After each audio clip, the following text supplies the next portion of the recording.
아프리카 사바나는 세계에서 독사들이 가장 많이 모여 사는 곳 중 하나입니다. 이 사바나 지역만 해도 지구상에서 가장 위험한 뱀 종류의 약 60%가 살아가고 있습니다. 블랙맘바, 퍼프에더, 케이프 코브라는 심지어 주거 지역 바로 근처에도 자주 나타나 사람과 가축이 뱀에 물리는 사례를 단 10년 만에 40%까지 늘게 만들었습니다. 그런데 이들의 개체수 폭발을 막고 있는 것은 인간도 현대 기술도 아닙니다. 바로 일종의 역진화를 거친 맹금류 한 종인데 이 새는 오직 아프리카에서만 살아갑니다. 대부분의 시간 동안 하늘을 나는 대신 땅 위를 달리며 하루에 독사 6마리까지 통째로 삼킬 수 있습니다.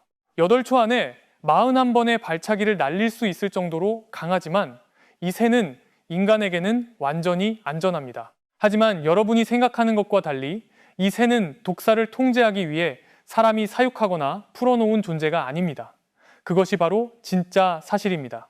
그러니 이 다큐멘터리에 끝까지 함께 해주시면 이 모든 이야기를 자세히 이해할 수 있을 겁니다. 시작하기 전에 작은 부탁 하나만 드릴게요. 5초만 시간을 내서 채널을 구독해주세요. 그러면 우리가 자연에 대한 이야기를 앞으로도 더 쉽게 이어갈 수 있습니다. 그러니까 아프리카 사바나는 단순히 사자, 코끼리, 영양의 땅만이 아닙니다. 이곳은 말 그대로 독사의 왕국이며 진짜 독의 수도라고 할 수 있는 곳입니다. 수백만 제곱킬로미터에 걸쳐 펼쳐진 초원 위에는 아프리카 뱀물림 연구소에 따르면 지구상에서 가장 위험한 독사들의 60% 이상이 살아가고 있습니다. 아마 여러분은 왜 이곳에 다른 어떤 지역보다 뱀이 더 많은지 궁금할 겁니다. 자연 조건만 보면 바로 이해할 수 있습니다. 40에서 100cm 높이로 자라는 풀, 평평한 지형, 더운 기후, 그리고 쥐, 도마뱀, 개구리, 땅 위에서 사는 새들처럼 풍부한 먹이가 어우러져 뱀이 거의 어떤 포식자보다도 빠르게 번성할 수 있는 완벽한 환경을 만들어줍니다. 케냐와 탄자니아에서는 케냐 야생동물청에 따르면 사람과 가축이 뱀에 물리는 사례가 단 한 세대, 즉 10년 사이에 약 30에서 40% 증가했습니다. 그 중에서도 블랙맘바는 사바나 전체를 늘 긴장 상태로 몰아넣는 뱀입니다. 블랙맘바의 길이는 2.5에서 4.5m에 이릅니다. 절대적인 의미에서 가장 빠르게 움직이는 뱀은 아니지만 그 독은 킹코브라보다 3배에서 5배나 강합니다. 입 안쪽에 짙은 검은색만 봐도 누구나 도망치고 싶어질 정도입니다. 이 뱀은 실제로 사람을 불과 20분에서 120분 안에 죽일 수 있습니다. 세계보건기구에 따르면 동아프리카에서는 매년 수만 건의 심각한 뱀물림 사고가 발생하며 그중 많은 사례가 맘바와 코브라와 관련되어 있습니다. 현지 사람들은 종종 이렇게 말합니다. 맘바를 보면 선택지는 2가지뿐이다. 먼저 도망치거나 먼저 죽거나. 더 무서운 점은 블랙맘바가 단순히 방어를 위해서만 공격하지 않는다는 것입니다. 궁지에 몰리면 매우 공격적으로 변하고 오히려 먼저 반격에 나서기도 합니다. 다음은 케이프 코브라입니다. 이 뱀은 아프리카에서 가장 강력한 신경독을 가진 코브라로 어떤 경우에는 훨씬 더 위험할 수도 있습니다. 치사량은 겨우 15에서 20mg 정도에 불과하지만 한 번 물 때 치사량의 5배에서 10배에 달하는 독을 몸속에 주입할 수 있습니다. 이 독은 신경계를 강하게 공격하고 30분에서 몇 시간 안에 호흡 근육을 마비시킬 수 있습니다. 캘리포니아 대학교 샌디에이고의 보고서도 케이프 코브라가 전 세계 코브라과 뱀들 중에서도 가장 강력한 신경독을 가진 뱀 중 하나라고 확인했습니다. 여러분은 아마 이렇게 생각할 수도 있습니다. 그렇게 위험하다면 그냥 멀리 떨어져 있으면 안전하지 않을까? 하지만 그건 여러분이 아직 독을 뿜는 코브라를 만나보지 않았기 때문입니다. 이 뱀은 2에서 3m 거리에서도 상대의 눈을 향해 독을 정확하게 뿜을 수 있습니다. 독 한 방울만 눈에 들어가도 즉시 깨끗한 물로 씻어내지 않으면 일시적인 실명, 심하면 영구 실명까지 일으킬 수 있습니다. 탄자니아에서는 뱀과 관련된 실명 사례의 약 30%가 독을 뿜는 코브라와 관련되어 있습니다. 하지만 앞에서 말한 새 종류보다 더 자주 마주칠 가능성이 높은 뱀은 바로 퍼프에더입니다. 이 뱀은 아프리카에서 뱀물림 사망 사례를 가장 많이 일으키는 종이며 거의 완벽에 가까운 위장 능력 때문에 더욱 무섭습니다. 많은 새, 영양, 들개, 심지어 아이들까지 이 뱀을 밟고도 알아차리지 못한 경우가 있습니다. 그렇다면 하늘의 살인자라 불리는 독수리와 매는 왜 독사들을 통제하지 못할까요? 사바나에서는 하늘을 나는 방식이 항상 효과적이지 않기 때문입니다. 키 큰 풀은 뱀의 모든 움직임을 감추고 뱀의 몸은 빠르게 열을 받아 순식간에 폭발적으로 가속할 수 있습니다. 이 모든 요소가 진화 압력에 의해 움직이는 생태계를 만들어냅니다. 치타는 매복을 피하기 위해 점점 더 빨라져야 했고, 영양은 강력한 수직 도약 능력을 발달시켰습니다. 들개는 안전을 위해 무리지어 사냥하고 땅 위에 사는 새들은 더 높은 곳에 둥지를 틀게 되었습니다. 그리고 뱀은 세대를 거듭할수록 더 독해지고 더 빨라졌습니다. 매들조차 이런 압력에서 벗어날 수 없었습니다. 이것이 바로 걸어다니는 독수리, 즉 서기관새가 탄생한 배경입니다. 독수리, 매, 독수리류가 하늘을 이용해 사냥한다면 서기관새는 정반대의 길을 선택했습니다. 하늘을 떠나 땅으로 내려왔고 시간의 99%를 달리는 데 씁니다. 이것은 완전히 특이한 일입니다. 타조나 에뮤처럼 땅 위를 달리는 새들은 본래 날지 못하는 새계통에 속하지만 서기관새는 아프리카의 독수리와 매가 속한 맹금류 집안에서 직접 진화했기 때문입니다. 왜 이런 역진화가 일어났을까요? 약 1000만 년에서 1500만 년 전 기후가 변하면서 울창한 숲은 줄어들고 사바나는 넓어졌습니다. 그 결과 땅 위에 사는 뱀, 도마뱀, 쥐 같은 먹잇감이 급격히 늘어났습니다. 더 작고 빠르며 대담한 독수리들이 점점 더 많은 시간을 땅 위에서 보내기 시작했습니다. 수백만 년에 걸쳐 이 가지는 하늘의 포식자들과 완전히 갈라졌고 결국 맹금류 집안에서 유일하게 땅 위에서 살아가는 새가 되었습니다. 남아프리카 공화국의 연구에 따르면 이 새들의 뼈는 일반적인 날아다니는 새들처럼 속이 빈 형태가 아니라 점점 더 단단하고 조밀해졌습니다. 덕분에 강력하게 아래로 내려치는 발차기의 충격을 견딜 수 있게 되었습니다. 다리관절 역시 자동차의 서스펜션 같은 충격 흡수 구조를 발달시켜 강한 발차기를 날려도 자기 다리가 부러지지 않게 되었습니다. 서기관새의 뇌도 움직임을 처리하는 능력이 매우 발달하는 방향으로 진화했습니다. 덕분에 최대 270도에 이르는 시야로 관찰할 수 있고 키 큰 풀 속에서 뱀 특유의 움직임을 감지하며 자동 무기 기술의 표적 예측 시스템처럼 반격까지 거의 예측할 수 있습니다. 보시다시피 서기관새는 매우 인상적인 외모를 가지고 있습니다. 상체는 독수리처럼 보이고 다리는 타조처럼 길며 머리에는 옛날 기펜처럼 보이는 깃털 장식이 솟아 있습니다. 우아해 보이는 겉모습과 달리 이 새는 대륙에서 가장 효과적인 뱀 사냥꾼입니다. 평균적인 성체는 키가 약 1.3m, 몸무게가 약 4.5kg이며 날개를 펼치면 거의 2m에 달합니다. 이는 아프리카에 낮에 활동하는 맹금류 중에서도 가장 큰 편입니다. 이 종은 사하라 이남 아프리카 전역에 분포하며 소말리아에서 세네갈까지, 케냐에서 남아프리카 공화국까지 이어집니다. 맞습니다. 이 새는 오직 아프리카에만 존재합니다. 이들은 평생 한 짝과 지내고 같은 둥지를 여러 해 동안 사용하며 주로 둥지로 돌아가거나 구애 행동을 할 때만 날아오릅니다. 땅 위에서는 끊임없이 움직이며 매일 20에서 30km를 걸어다니면서 뱀과 다른 파충류를 찾습니다. 하지만 여기까지 들어도 이 새가 정말로 극도로 독한 뱀들을 이길 수 있다는 증거는 아직 충분하지 않아 보이죠?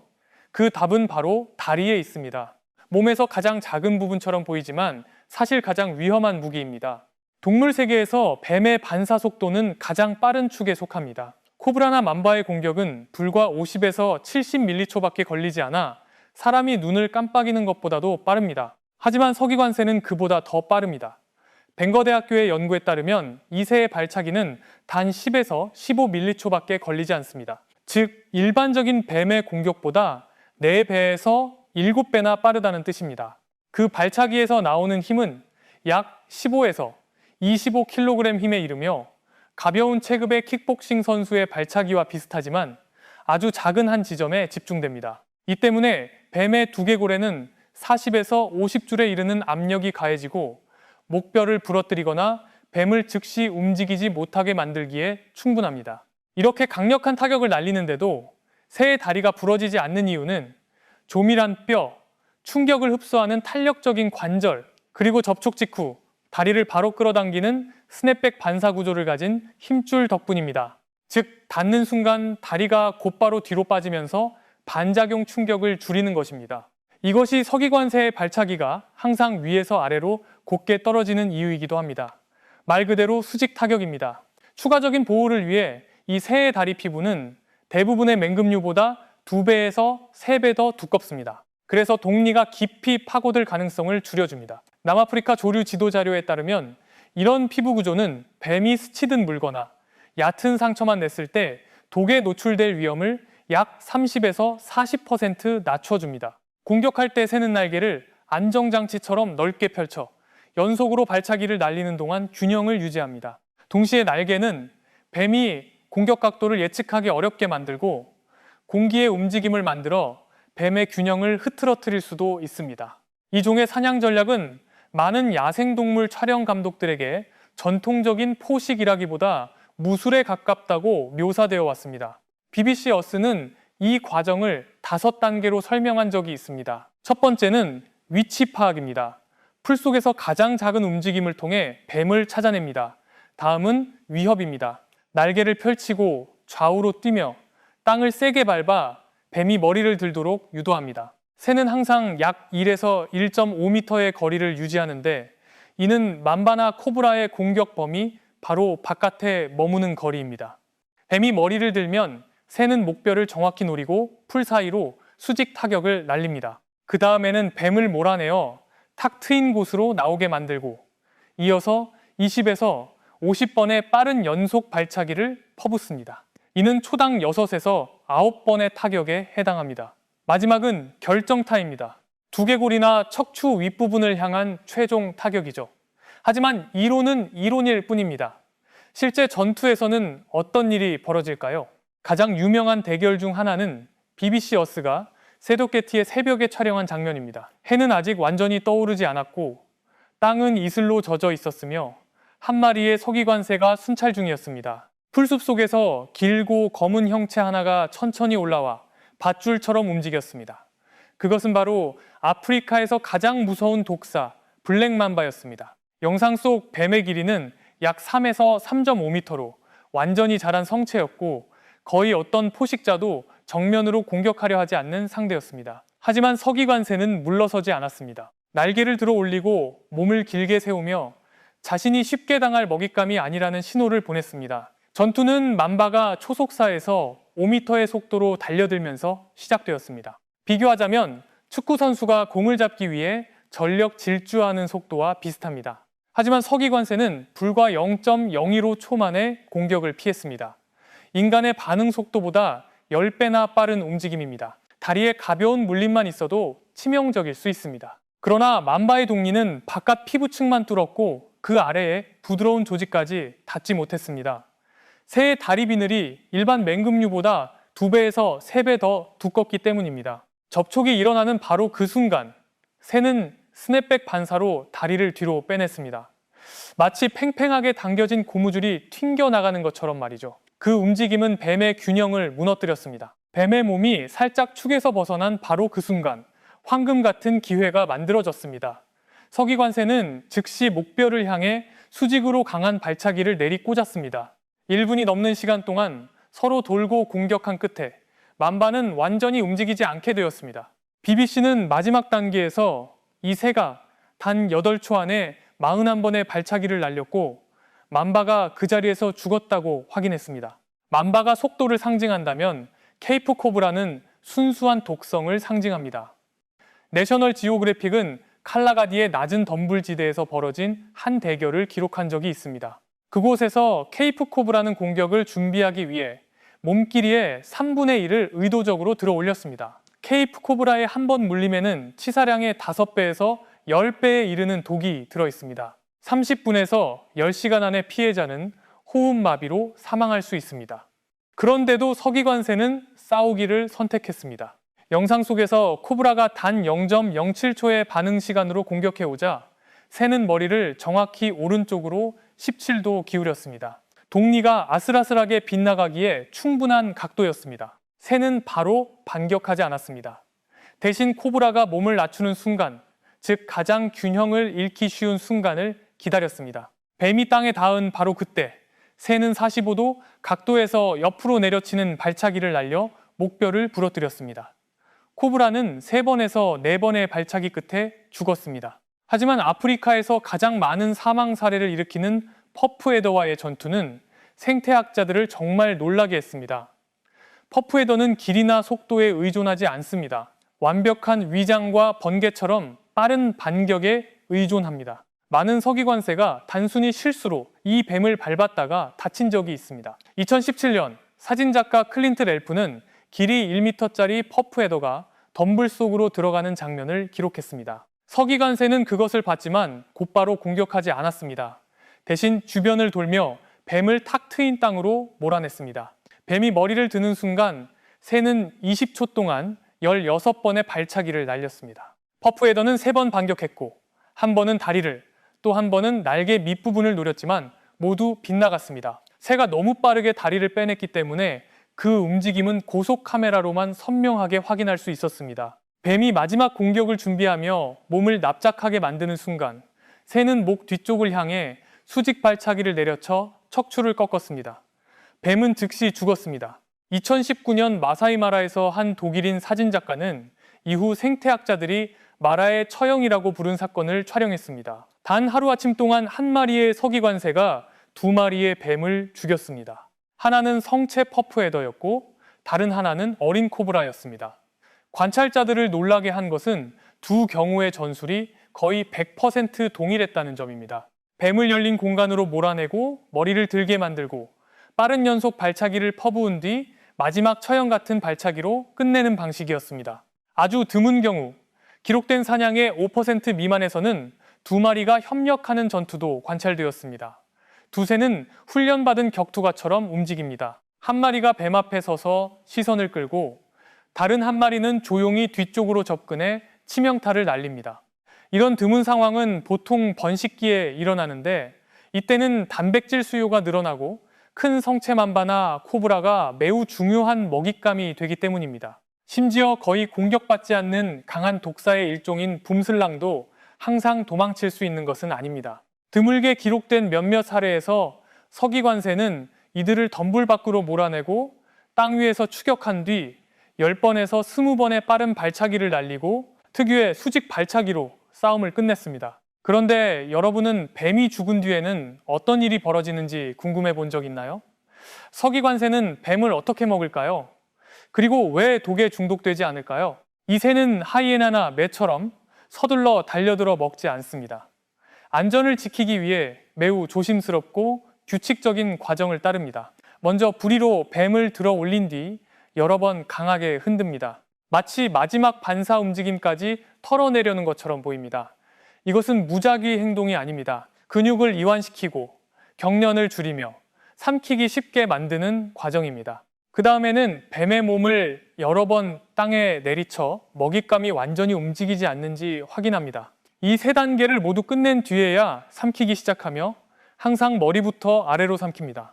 꼬리부터 삼키면 뱀이 목에 걸릴 수 있고 귀중한 시간을 낭비하게 됩니다. 주변에 다른 뱀이나 포식자가 있다면 매우 위험한 실수가 될 수 있습니다. 서기관새가 독에 중독되지 않는 이유는 단순한 과학적 사실에 있습니다.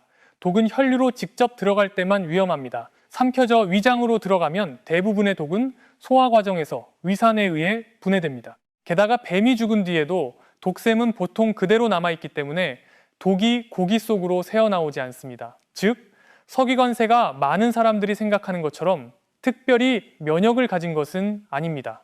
단지 자신을 위험에 빠뜨리지 않는 올바른 먹는 방법을 알고 있을 뿐입니다. 하루에 서기관새는 보통 한 마리에서 3마리 정도의 뱀을 먹을 수 있습니다. 알을 품거나 새끼를 키우는 시기 또는 둥지 근처에 뱀이 많을 때는 하루에 4마리에서 6마리까지 먹기도 합니다. 하지만 모든 전투가 식사로 끝나는 것은 아닙니다. 뱀이 지나치게 길 경우, 예를 들어 3에서 4m에 이르는 만바이거나 둥지 근처에 너무 가까이 나타난 경우 새는 그 뱀을 죽이고 그냥 남겨두기도 합니다. 이는 들개가 때때로 하이에나를 먹기 위해서가 아니라 위협을 제거하기 위해 죽이는 것과 비슷합니다. 더 중요한 점은 이 새가 인간에게는 거의 해를 끼치지 않는다는 것입니다. 케냐 야생동물청과 남아프리카 공화국, 탄자니아의 수백 건의 보고서에서도 사람을 심각하게 공격한 기록은 없습니다. 사람이 가까이 다가오면 이 새들은 대개 거리를 유지하거나 조용히 걸어 물러납니다. 공격적인 맹금류라기보다는 겁 많은 어린 타조처럼 행동합니다. 그러나 서기관새의 진짜 영향력은 극적인 전투 장면에 있는 것이 아닙니다. 이 새가 사바나를 더 안전하게 만든다는 점에 있습니다. 독사 한 마리가 제거될 때마다 약 1에서 2제곱킬로미터 범위 안에 위험이 줄어듭니다. 이는 땅 위에 사는 뿔닭과 느시 같은 새들의 생존율을 높이고 어린 영양이 뱀에게 공격받을 위험을 낮추며 마사이 공동체에서 가축이 뱀에 물리는 사례도 줄여줍니다. 케냐 야생동물청의 2019년 자료에 따르면 안타깝게도 넓은 지역에 분포하고 있음에도 서기관새는 심각한 위협에 직면해 있습니다. 국제자연보전연맹은 현재 이들을 멸종위기종으로 분류하고 있으며 개체 수는 불과 35년 만에 70% 이상 감소했습니다. 그렇다면 이 초원의 수호자를 서서히 죽이고 있는 것은 무엇일까요? 첫 번째 이유는 서식지 상실입니다. 사바나는 한때 탁 트인 초원이었지만 오늘날 많은 지역이 농경지와 개인 목장으로 바뀌었습니다. 한때 서기관새의 이상적인 사냥터였던 곳들은 이제 철제 울타리, 지프 차량이 다니는 길, 그리고 점점 넓어지는 거주지로 대체되었습니다. 인간이 자연적인 화재 주기를 바꾸면서 관목이 너무 빽빽하게 자라면 이 새들은 효과적으로 달릴 수 있는 능력을 완전히 잃게 됩니다. 장거리 달리기 선수가 갑자기 울창한 숲속에 던져졌다고 상상해 보세요. 바로 그것이 이 새들이 느끼는 상황입니다. 또 다른 큰 위협은 전선과 통신 케이블입니다. 대부분의 시간을 땅 위에서 보내지만 서기관새는 매일 둥지로 돌아가기 위해 날아야 합니다. 남아프리카 공화국의 연구에 따르면 개체의 10% 이상이 머리 위 전선과 충돌해 죽습니다. 매년 한 마리에서 두 마리의 새끼만 키우는 번식 속도가 느린 종에게는 매우 우려스러운 수치입니다. 이러한 감소의 결과는 빠르게 나타나고 있으며 쉽게 측정할 수 있습니다. 라이키피아에서는 지난 10년 동안 서기관새가 거의 사라지자 퍼프에더 개체 수가 30에서 60% 증가했고 그에 따라 가축이 뱀에 물리는 사건도 비슷하게 늘어났습니다. 보츠와나에서는 서기관새 개체 수가 40% 줄어든 뒤 집 근처에 퍼프에더가 나타나는 사례가 뚜렷하게 증가한 것으로 연구자들이 기록했습니다. 짐바브웨에서는 잠베지 계곡 복원 보고서에 따르면 예전에 근처에서 번식하던 서기관새 한 쌍을 잃은 마을들에서 독사 물림 사례가 20% 증가했습니다. 이 상황은 정말 심각하며 누구도 이것이 계속되기를 바라지 않습니다. 그래서 지난 10여 년 동안 서기관새 개체군을 보호하고 회복시키기 위한 복원 및 보전 프로그램이 시작되었습니다. 대표적인 예는 2011년에 버드라이프 남아프리카가 시작한 서기관새 보전 프로젝트입니다. 이는 이 종만을 위해 진행된 가장 큰 캠페인 중 하나입니다. 연구자들은 성체새들에게 GPS 추적 장치를 달아 매일의 이동을 관찰했습니다. 그 결과 놀라운 사실이 드러났습니다. 새 한 마리는 하루 평균 20에서 30km를 이동했는데 이는 대부분의 다른 포식자보다 훨씬 먼 거리였습니다. 이 발견은 전문가들이 반드시 보호해야 할 생태 통로를 더 잘 이해하는 데 도움을 주었습니다. 단 하나의 지역이라도 울타리로 막히거나 빽빽한 관목으로 뒤덮이면 서기관새는 그곳을 그냥 떠나버립니다. 이 프로젝트가 특별한 이유는 혼자 운영되지 않는다는 데 있습니다. 버드라이프 남아프리카는 농민, 목장주, 지역 공동체가 버들에서 앱을 통해 참여하도록 요청하고 있습니다. 누구나 둥지 위치를 제출하거나 새가 자주 나타나는 지역을 보고하거나 서식지가 위협받을 때 경고를 보낼 수 있습니다. 매년 수만 개의 데이터 지점이 제출되며 이는 살아있는 지도처럼 작동해 냥가, 중요, 조류 및 생물 다양성 지역 같은 곳에서 우선적으로 보전해야 할 구역을 파악하는 데 도움을 줍니다. 아프리칸 버드클럽 같은 단체들은 주민들에게 서기관새를 식별하는 방법, 과학적 관찰을 올바르게 기록하는 방법, 그리고 함께 모니터링을 진행하는 방법을 직접 교육합니다. 이런 방식은 지역 공동체가 단순히 밖에서 지켜보는 사람이 아니라 초원을 보호하는 임무의 일부라고 느끼게 해줍니다.